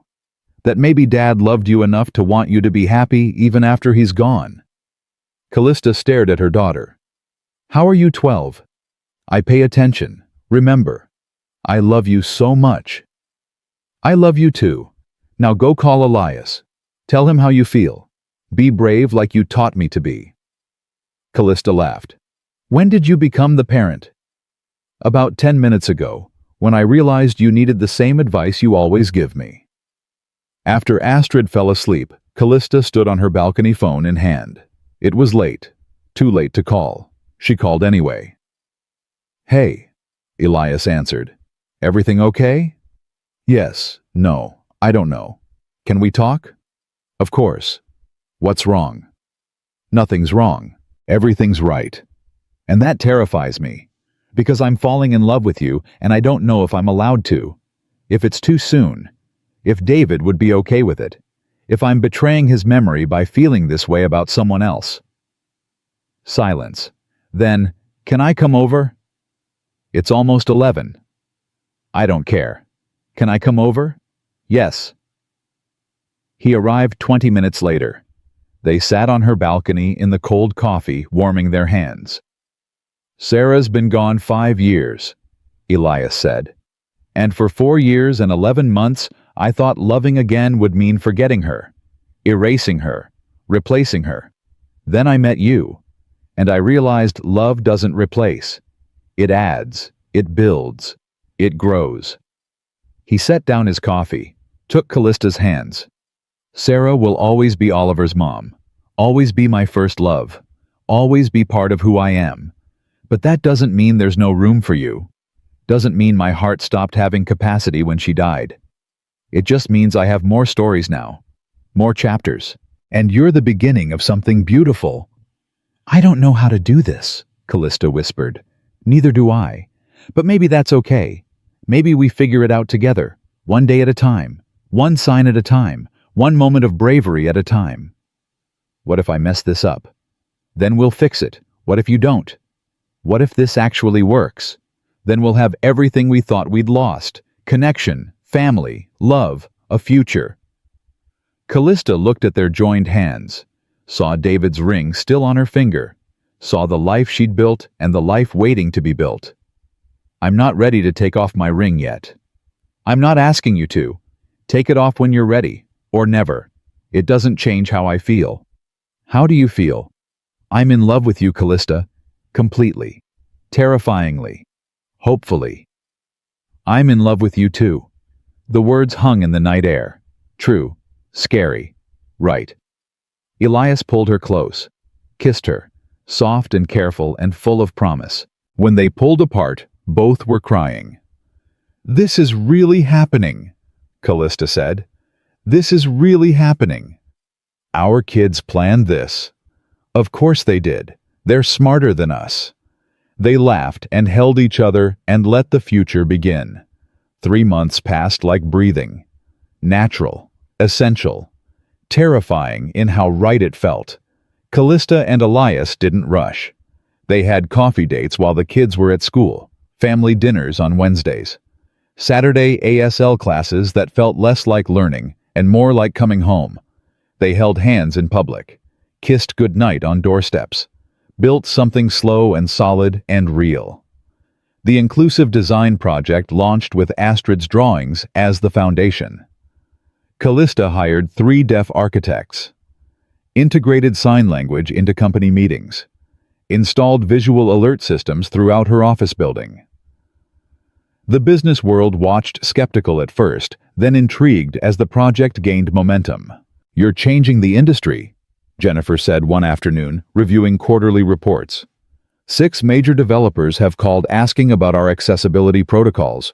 They want to copy what we're doing." "Good. Let them. This isn't about monopoly, it's about evolution." "Yamamoto-san wants to double his investment. He says you've proven that heart and business aren't enemies. They're partners." Callista smiled. "Tell him yes.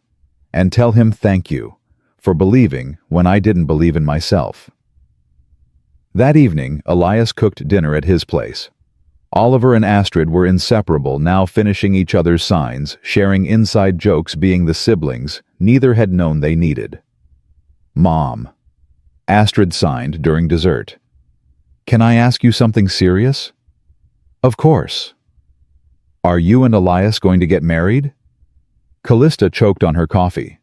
Elias went red. "That's very direct." Callista signed. "I'm 12. Direct is my specialty." Astrid looked between them. "Because Oliver and I want to be real siblings, not just friends. Real family. And that means you two have to get married." "That's not how it works." Elias signed, recovering. "Marriage is complicated, adult stuff. Takes time." "How much time?" Oliver asked. "Because we've been waiting forever." "It's been 3 months, Callista said. "Exactly. Forever." Astrid crossed her arms. "Do you love each other?" "Yes." They both said simultaneously. "Do you want to be together?" "Yes." "Do you make each other happy?" "Yes." "Then what's the problem?" Astrid signed with the exasperation only a 12-year-old could muster. "You're both scared of being happy. Stop it. Be brave. Get married. Make us a family." "She has a point," Elias signed to Callista. "Are you seriously taking marriage advice from 12-year-olds? "Why not? They got us together in the first place." He turned to the kids. "Give us a minute. We need to talk. Alone. Adult talk." The kids exchanged knowing looks and disappeared to Oliver's room. Callista and Elias sat across from each other at the kitchen table. The same table where they'd shared coffee that first Wednesday. Where everything had shifted from possibility to reality. "This is crazy," Callista said. "Completely insane. We've only been together 3 months." "I know. People will think we're rushing." "Probably. The board will have opinions. The press will have a field day. Everyone will have something to say." "Definitely." Callista looked at him. Really looked. "But I don't care what they think." "Neither do I. I love you. I want this. Want us. Want our weird blended family and our signing kids and our complicated, beautiful life." Elias reached across the table, took both her hands. "Callista Morgan, I'm not proposing right now because I don't have a ring and this moment deserves better than my kitchen table. But I'm telling you now, I'm going to propose. Soon. And I really hope you'll say yes." "I'll say yes," Callista whispered. "Right now, I'll say yes." "Good. But I'm still doing it properly. With planning and romance and a moment you'll remember forever. This is already a moment I'll remember forever." They kissed across the table, laughing through tears while their kids definitely spied from the hallway. 2 weeks later, Callista presented at an international real estate conference. Her keynote, "Building Inclusion: How Accessibility Creates Profit." The audience was massive. Investors from 20 countries, developers, architects, the people who shaped how the world looked and felt. Callista stood at the podium, heart pounding. Behind her, slides showed Astrid's designs. Buildings with wide halls and perfect lighting and systems that spoke to all senses, not just hearing. "I spent 8 years speaking 5 languages," she began. "Building a billion-dollar company, closing deals around the world. I thought I was successful. I thought I understood communication. She paused. Then my 12-year-old daughter taught me I'd been silent my entire life, because I didn't speak the one language that mattered. The language of actually seeing people, understanding needs, building spaces where everyone belongs. The slides changed. Photos of Astrid, of deaf families in Callista's buildings, of communities thriving in spaces designed for them. This isn't charity. This is business. 70 million deaf people worldwide. Billions more with disabilities. They have money. They have needs. They have spending power we've ignored because we were too lazy to learn their language. She clicked to financial projections. Revenue increases. Market expansion. Profit margins that made the audience lean forward. In 6 months, my accessible design projects have increased company value by 40%. 40%. Because we stopped building for the majority and started building for everyone. She looked directly at the camera, broadcasting to millions online. You want to know the secret to real success? Stop talking. Start listening. Stop assuming. Start seeing. Stop building walls. Start building bridges. The applause was thunderous. Afterward, dozens of developers approached her. Contracts, partnerships, opportunities that would expand the inclusive design concept globally. But the best moment came when Yamamoto-san found her in the crowd. "Callista-san, that was extraordinary." "Thank you." "No, thank you. You taught an old man that it's never too late to change. Never too late to choose people over profit. Never too late to build something that matters." He bowed deeply. "My daughter called me yesterday. First time in 3 years. She saw your presentation announcement online. Saw that you integrated your family with your business. She said maybe I could learn to do the same." His eyes filled. "We're having dinner next week. Because of you. Because you showed me that success means nothing without connection." Callista hugged him, this powerful investor who'd gambled on her vision. "Thank you for believing in me. Thank you for proving I was right." That night, flying home, Callista got a text from Elias. "Tomorrow, wear something nice. I'm taking you somewhere special." "Where?" "It's a surprise. Trust me. Always." The next evening, Elias picked her up at 7. He'd gotten a haircut. Wore a suit Callista had never seen. Looked nervous and excited and absolutely terrified. "Where are we going?" "You'll see." He drove to the café. Morning light. The place where everything started. "We're having dinner at the café." "Not exactly." They walked inside. The entire place was empty except for one table by the window, the same booth where they'd first sat, where Oliver had approached Astrid, where Callista's whole life had pivoted. Candles lit the space. Soft music played. Patricia sat at a corner table with a camera signing, "Don't mind me, just documenting history." "Elias, what is this?" "Sit, please." They sat in the same spots as that first morning. Callista's heart hammered. Elias took her hands, took a deep breath, then began signing as he spoke. "6 months ago, my son dragged me to this cafe because he wanted his usual Saturday breakfast. I was tired, distracted, ready to just get through another weekend. Then I saw a woman and her daughter sitting in this booth. The woman looked scared. The daughter looked lonely. And something in me recognized that fear, that loneliness."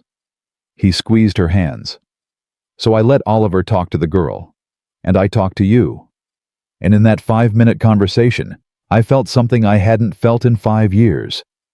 Hope, connection, the possibility that maybe my story wasn't over. Maybe our best chapters were still unwritten." Callista's vision blurred with tears. "You've changed everything, Callista. You've shown me that love doesn't replace. It multiplies. That family doesn't have to be blood. That courage is just showing up scared and doing it anyway."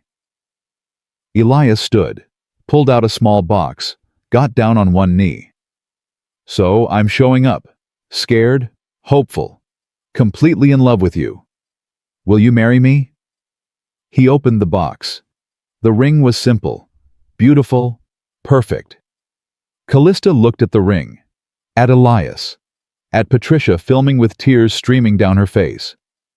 Then she looked at her own left hand, at David's ring, the symbol of promises kept and love that survived death. Slowly, carefully, she slid David's ring off, held it in her palm. I loved him, she signed to Elias. I'll always love him. He gave me Astrid. He gave me dreams. He taught me that love is worth fighting for. She put David's ring on her right hand. But you taught me that love doesn't end when people die. It transforms. It makes room. It becomes something new without forgetting what was. She extended her left hand to Elias. Yes. Yes, I'll marry you. Yes to us. Yes to our family. Yes to every beautiful, complicated moment ahead. Elias slid the ring on her finger, pulled her into his arms, kissed her while Patricia's camera captured the moment and the cafe owner cheered from the kitchen.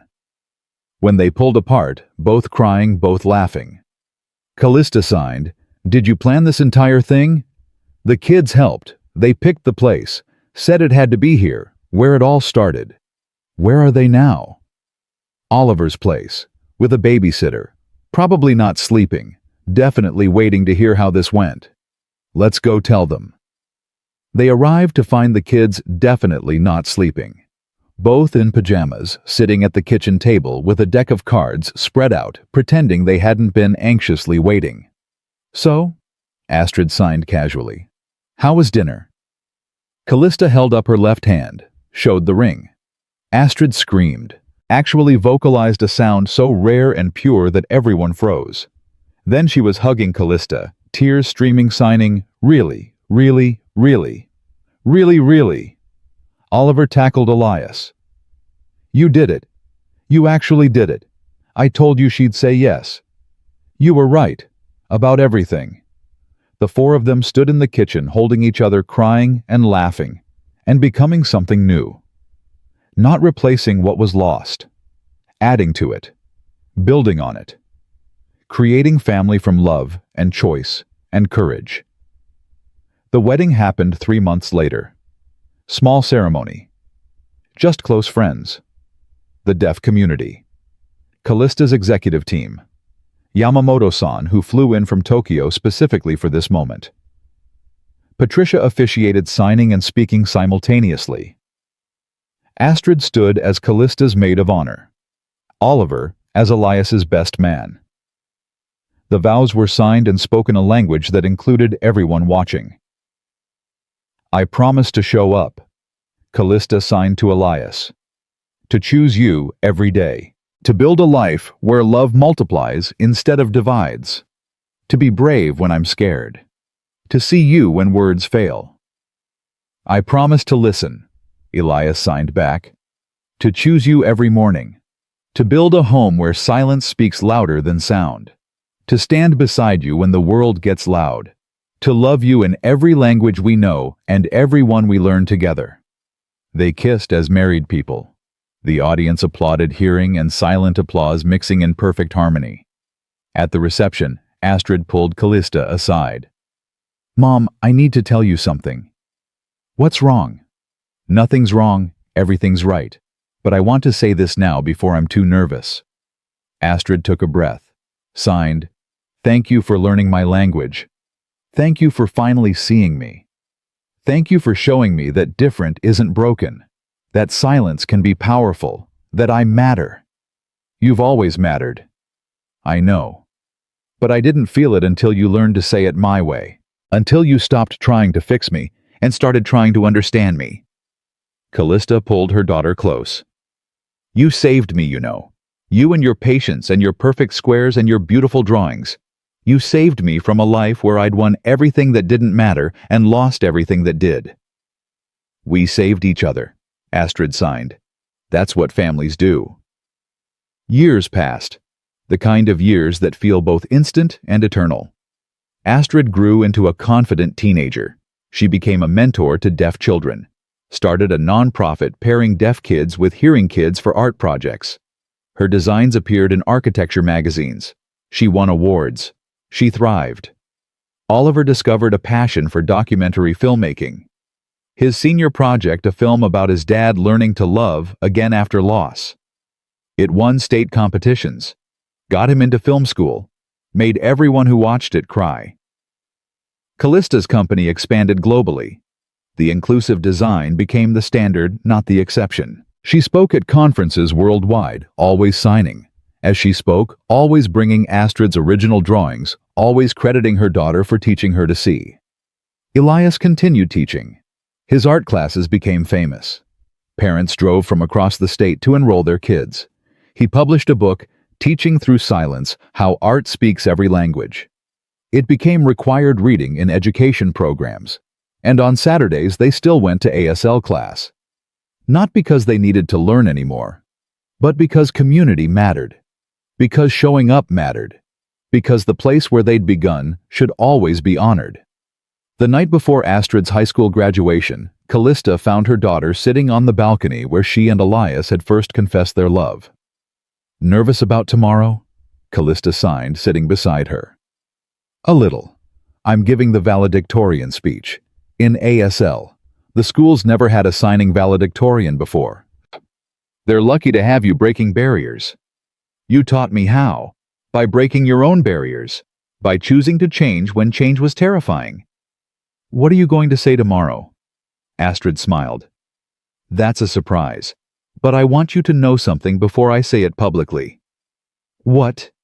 "Everything I am. Everything I've become. Everything I believe about myself. It started with you walking into that cafe and finally deciding to learn my language. You saved my life, Mom. You gave me a voice. You always had a voice. I just finally learned to hear it." The graduation ceremony was packed. Astrid stood at the podium wearing her cap and gown, hands steady. She signed. Callista stood beside her translating. "My name is Astrid Morgan Bennett. I'm 18. I'm mute. And I'm valedictorian of this class." Pause. Let it land. 12 years ago, my father died. He left me and my mom alone. My mom buried herself in work. I buried myself in silence. We lived in the same house but spoke different languages. I thought that's how life would always be. Silent. Lonely. Separate. Astrid looked at Callista. "Then one Saturday morning my mom took me to a cafe. A simple breakfast. Nothing special. Except it changed everything. Because she met a man who spoke my language. Who saw me. Who helped my mom understand that fixing isn't the same as understanding. That silence isn't the same as absence. That different is beautiful when you stop trying to change it." The audience was silent, listening with eyes and ears and hearts.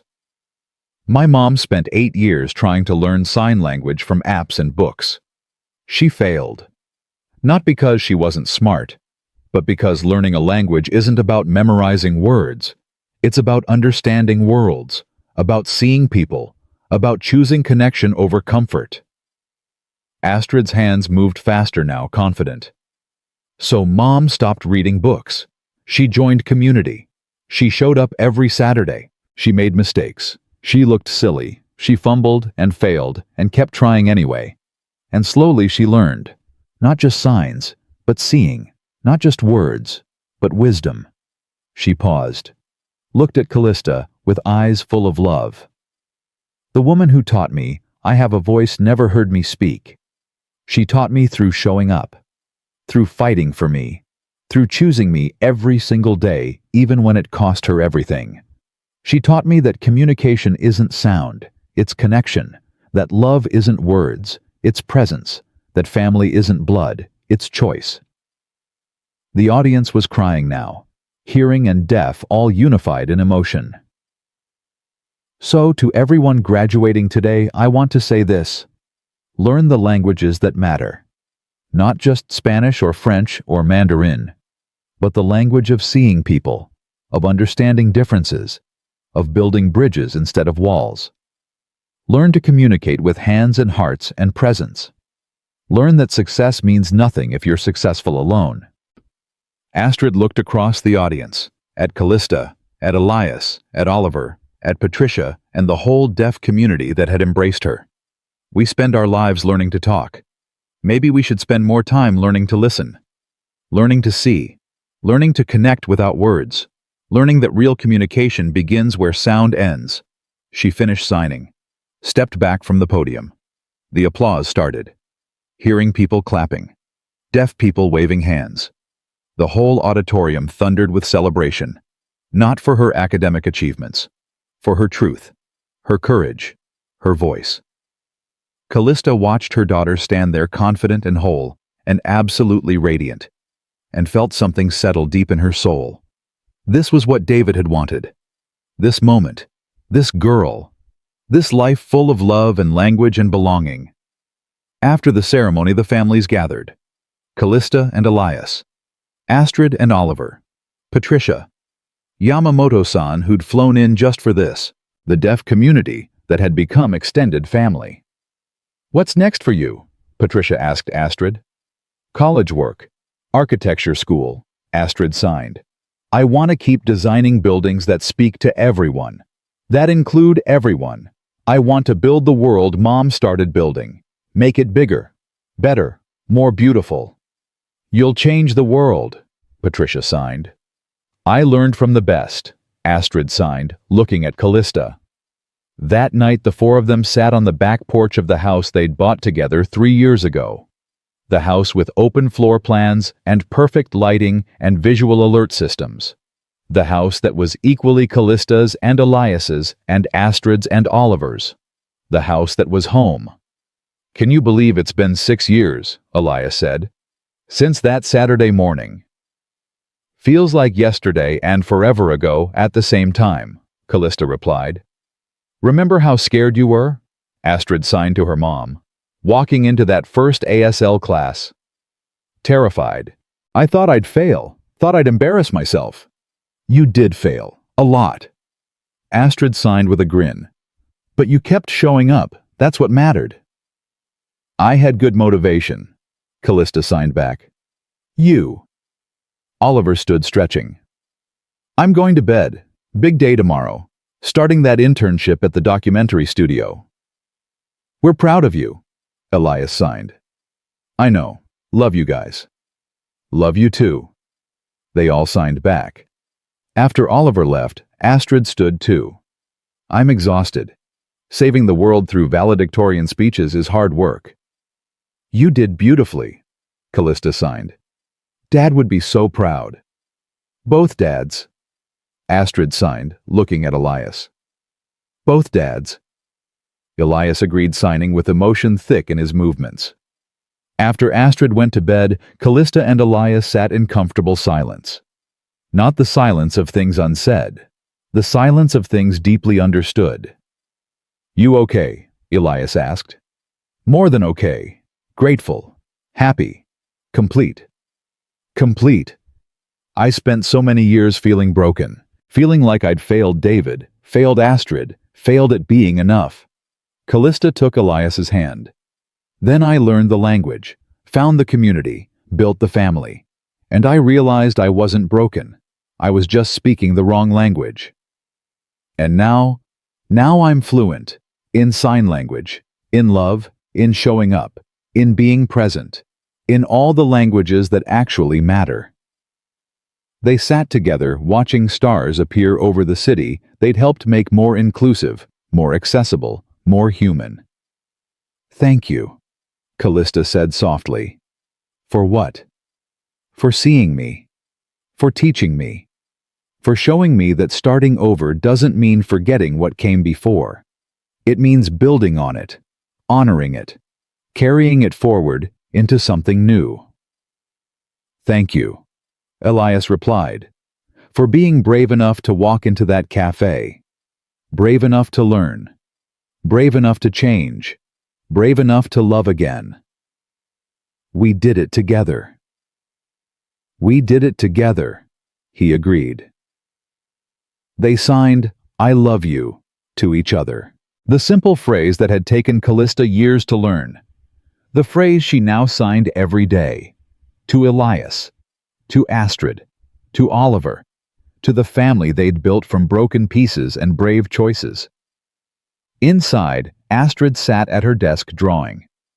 Another building, another design, another world where everyone belonged. She looked at the photo on her wall. The café. That first Saturday morning, Oliver showing her his drawings. The moment everything changed. She picked up her phone, texted her mom. "Thank you for learning my language. I love you."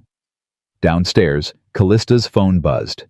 She read the message, smiled through tears. Texted back, "Thank you for teaching me. I love you too. Always." Then she signed it too, just for practice, just because some things deserve to be said in every language you knew. "I love you." The words hung in the night air, spoken, signed, felt, and in that moment, sitting with the man she'd learned to love and the daughter she'd learned to see, Callista understood that real communication had never been about sound. It had always been about showing up, about seeing, about choosing to understand instead of assuming to know. It had always been about love. And love, she'd finally learned, needed no words, only the will to speak it, in whatever language reached the heart.